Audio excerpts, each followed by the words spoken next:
Welcome back to the Barley Lads. Today we're drinking Ezra Brooks bourbon.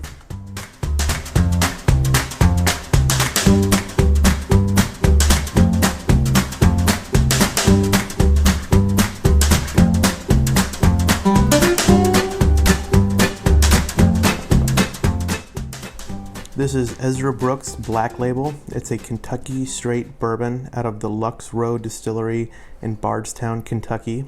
45% or 90 proof. This is a non-age statement, but a minimum of 4 years old.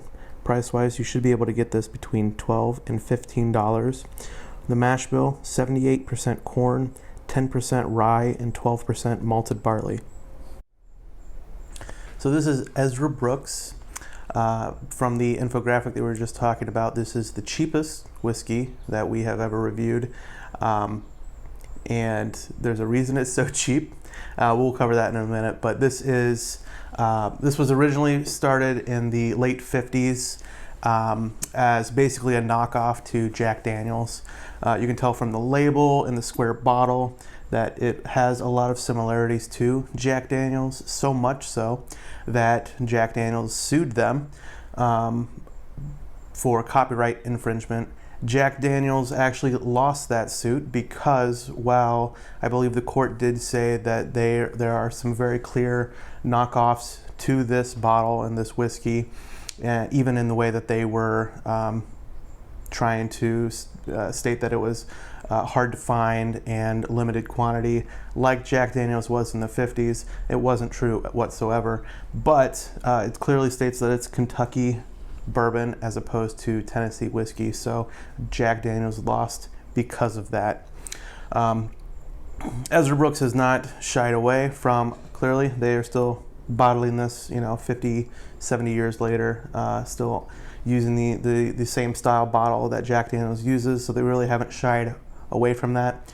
It is also charcoal mellowed like Tennessee whiskey. The difference is the charcoal filtering is before the bottling as opposed to before it goes into the barrel. So it is still getting that charcoal filtering like a Tennessee whiskey, but it is just done at a different stage in the whiskey making process.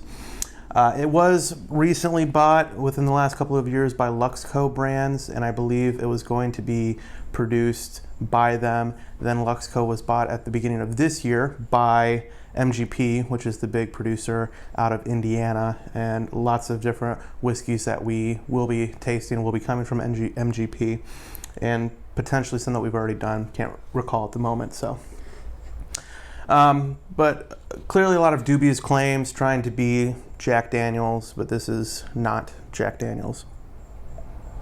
I still get some of those banana notes that you would get, I would assume, from the charcoal filtering, even though it's at a different time in the process.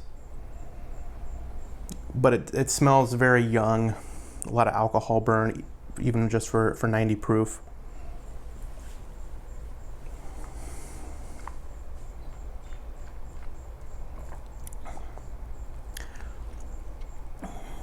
So you do get a little bit of caramel and vanilla that you would expect from really any bourbon, but there's nothing pronounced about this.